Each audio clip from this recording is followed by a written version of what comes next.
Épisode 1. Sakura est une lycéenne qui a le béguin pour le grand, calme, viril, Nozaki et l'épisode commence par sa tentative d'exprimer son amour pour lui et de l'inviter à sortir.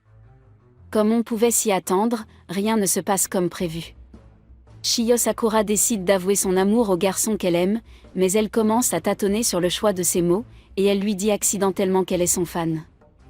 En retour, il lui donne son autographe. Alors qu'elle essaie de lui expliquer ce qu'elle veut dire, il lui demande de venir chez lui. Chez lui, il lui demande soudain de faire du « bêta », remplir d'encre noire toutes les zones désignées du manuscrit, sur les pages de manga qu'il lui donne. Après avoir travaillé pendant 4 heures, elle réalise qu'il est un artiste de manga. Il explique que, bien que cela ait commencé comme un hobby, il travaille maintenant de manière professionnelle.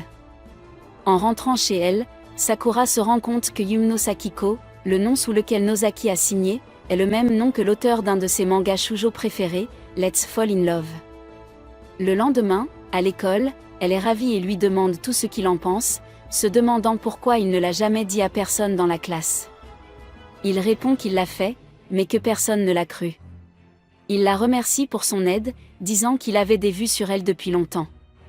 Il savait qu'elle était une bonne artiste, et Sakura réalise qu'il la veut pour son talent. Néanmoins, elle commence à venir l'aider à travailler sur le manga. Ils discutent de différents aspects des mangas shoujo et de leur comparaison avec la réalité.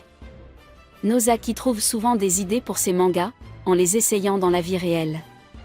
Après l'école, il invite Sakura à rentrer ensemble à la maison et lui dit qu'il a apporté son vélo. Sakura commence à s'inquiéter, regrettant de ne pas s'être entraînée à l'avance. Mais Nozaki lui révèle que c'est un vélo conçu pour 2 personnes. Après avoir essayé différents scénarios, il en incorpore finalement un dans son manga. Les autres filles de la classe font remarquer que le manga est très bien fait ce mois-ci.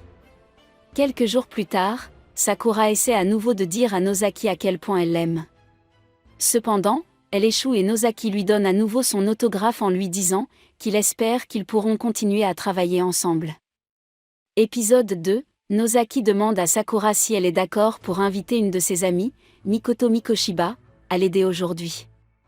Il dit qu'il est gentil et que dans son cœur, il l'appelle Mikorin.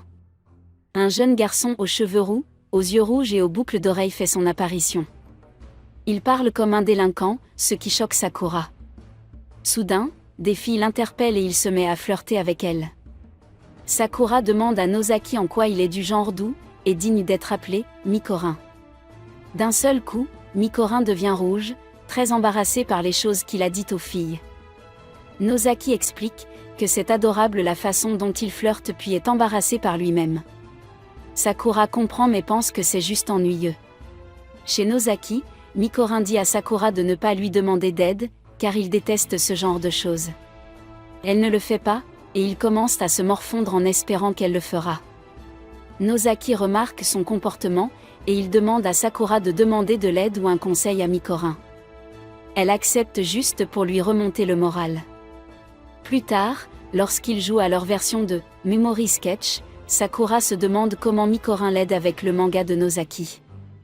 Mikorin lui montre que son véritable talent est de faire ressortir au maximum les charmes du héros, en dessinant des fleurs détaillées, des accents et des effets en arrière-plan. Sakura est impressionnée, mais en même temps, elle trouve que le héros, Suzuki-kun, est ennuyeux. Un jour après l'école, Sakura demande à Nozaki comment il est devenu ami avec lui puisqu'ils ont des personnalités différentes. Il lui explique qu'il l'observait pour trouver des idées de personnages et qu'ils ont fini par devenir amis. Elle regarde dans le manga pour voir où il se trouve, Nozaki lui dit que Mikorin est l'héroïne, Mamiko. Nozaki décide d'introduire un nouveau personnage dans le manga, il demande à Sakura si elle a des amis qui se distinguent et peuvent servir de référence. Elle répond qu'elle a une amie, Yuzuki Seo, qui est toujours poursuivie. Nozaki s'imagine qu'elle est poursuivie par des garçons, mais au lieu de cela, il voit des professeurs qui la poursuivent parce qu'elle a fait quelque chose de mal. Après l'avoir rencontrée et avoir passé la journée avec elle, il décide qu'elle est vraiment inconsciente, qu'elle ne connaît pas les sentiments des autres et qu'elle dit ce qu'elle veut sans réfléchir. Sakura lui demande d'oublier cette partie d'elle et lui montre qui elle est, Lorelei du Glee Club, une chanteuse incroyablement douée. Sous le choc, Nozaki s'écrie que c'est une imposture. Le soir, Sakura se demande quel genre de personnage son ami sera dans le manga. Mikorin examine le manuscrit et n'en revient pas que Seo ait été transformé en un garçon grossier et impoli. Épisode 3, Chiyo Sakura et Umetaru Nozaki demandent à Mikoto Mikoshiba s'il a des amis qui pourraient servir de modèle de personnage pour un manga shoujo. Il leur présente son ami Greku Kashima, le prince de l'école. Cependant, Kashima est une fille aux cheveux courts et aux beaux traits de garçon, qui a gagné le surnom de « prince » parce qu'elle peut faire en sorte que n'importe quelle fille se sente comme une princesse. Kashima se demande pourquoi elles sont toutes les trois, Nozaki, Mikoshiba et Sakura, amies, car elles sont dans des classes différentes et ont des intérêts différents. Alors que Mikoshiba et Sakura ne savent pas quoi dire, Nozaki explique qu'ils se retrouvent chez lui après l'école, pour faire toutes sortes de choses. Un jour, alors qu'elle travaille sur le manga après l'école, Sakura remarque deux images différentes, un smiley et brièvement, désignant différentes parties du manuscrit. Nozaki lui explique que la personne qui réalise les arrière-plans utilise ces marques. Cependant, il ne veut pas dire à Mikoshiba ou à Sakura qui il est puisqu'ils lui ont demandé de ne pas le faire. Sakura a peur que ce soit une autre fille, mais elle ne peut pas croire qu'une fille utilise la photo d'un dossier. Elle demande à Yuzuki lequel elle utiliserait, elle répond qu'elle utiliserait le slip parce qu'il semble plus facile à dessiner. Sakura s'exclame qu'elle ne l'aide pas du tout. Kashima vient dans leur classe et demande à Sakura de l'aider à peindre les décors. Kashima explique que Ori est un grand acteur, mais qu'il n'a pas pu obtenir les rôles principaux parce qu'il est trop petit. Au début, Kashima fait du grabuge, et Sakura doit la calmer. Ori est ravie que Sakura soit capable d'aider Kashima. Soudain, Sakura remarque le visage souriant sur l'une des toiles de fond, elle en parle immédiatement à Ori. Il n'arrive pas à croire que Sakura aide aussi Nozaki. Comme Kashima ne comprend pas de quoi il parle, elle interprète mal la situation et agace encore plus Ori. Le lendemain après-midi, lorsque Sakura arrive, Nozaki lui dit qu'il sait qu'elle a rencontré Ori sans paix, car il a laissé un message pour elle sur l'un des manuscrits. Ori demande à Nozaki d'écrire une pièce pour le club de théâtre avec Kashima dans le rôle principal. Cependant, comme Nozaki sait que Kashima est une fille, il a du mal à composer les bonnes répliques pour elle en tant que prince typique. Il demande à Sakura et Ori de lui faire une lecture, afin d'avoir des idées pour l'améliorer. Mikoshiba arrive également, et ils lui font jouer le rôle de la servante. Chacun prend son rôle très au sérieux. À la fin de la soirée, Nozaki a terminé la pièce avec, une fois de plus, Mikoshiba dans le rôle de l'héroïne. Après l'école, Nozaki vient voir les acteurs s'entraîner. Il est étonné de voir à quel point Kashima se transforme en prince. Épisode 4, en raison de sa timidité face aux filles, Mikoto Mikoshiba décide de jouer à des jeux vidéo pour en apprendre plus sur elle. Cependant, les réponses que chaque fille donne en fonction de chaque route qu'il emprunte finissent par le rendre fou, ce qui rend encore plus difficile pour lui de comprendre les filles. Il joue avec Umetaru Nozaki un après-midi où Nozaki a un peu de temps libre. Nozaki n'est d'abord pas intéressé, mais accepte de jouer juste pour voir ce que c'est. Après avoir parcouru tout le jeu, il conclut que l'intérêt amoureux parfait pour le protagoniste est son meilleur ami, qui a sacrifié 3 ans de sa vie de lycéen pour le héros.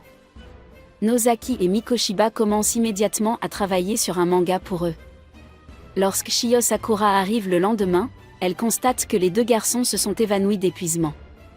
Elle n'arrive pas à comprendre ce qui s'est passé la nuit précédente.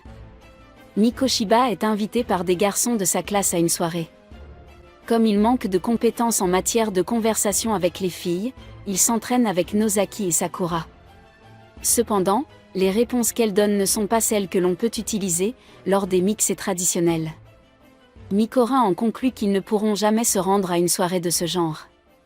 Finalement, il refuse de participer, et Yku Kashima y va à sa place. Les autres garçons sont heureux d'avoir un rival de moins à craindre. Malheureusement pour eux, les filles se pâment devant Kashima, et les garçons restent sans voix. Chiyo Sakura arrive et trouve Umetaru Nozaki en train de nettoyer frénétiquement sa maison. Elle pense d'abord qu'une fille va venir, mais Nozaki lui répond qu'il ne ferait jamais autant de ménage pour une fille. C'est son éditeur de manga, Ken Miyama, qui vient et il veut que la maison soit impeccable pour lui. Ken arrive mais part rapidement après avoir pris le manuscrit de Nozaki. Nozaki explique à Sakura à quel point il respecte et admire Ken, malgré leur début difficile. Cela était dû à la méfiance de Nozaki envers son premier éditeur, Mitsuya Maeno. Par exemple, chaque fois que Nozaki était sur le point de mentionner une idée pour le manga, Maeno la disait en premier et prétendait que c'était son idée. Dans sa colère, Nozaki ne faisait plus rien pour cette saison, cet événement, etc. Il explique qu'une autre mangaka, une étudiante du nom de Yukari Miyako, vit des moments difficiles parce qu'elle travaille avec Maeno maintenant. Nozaki et Sakura se rendent chez elle et regardent ses mangas. Sakura est surprise de voir un tanuki dans chaque image. Nozaki explique que Maeno aime les tanuki et l'oblige à les utiliser. Ensuite, il regarde d'autres mangas shoujo, qui sont conservés par Maeno, et Sakura est troublée de constater qu'ils contiennent tous des tanuki. Quelques jours plus tard, à leur école, Sakura présente la dernière édition de Monthly Girls Romance, qui contient une nouvelle histoire écrite par Yukari. Cependant, l'histoire, bien qu'étant un roman policier, parle toujours de tanuki.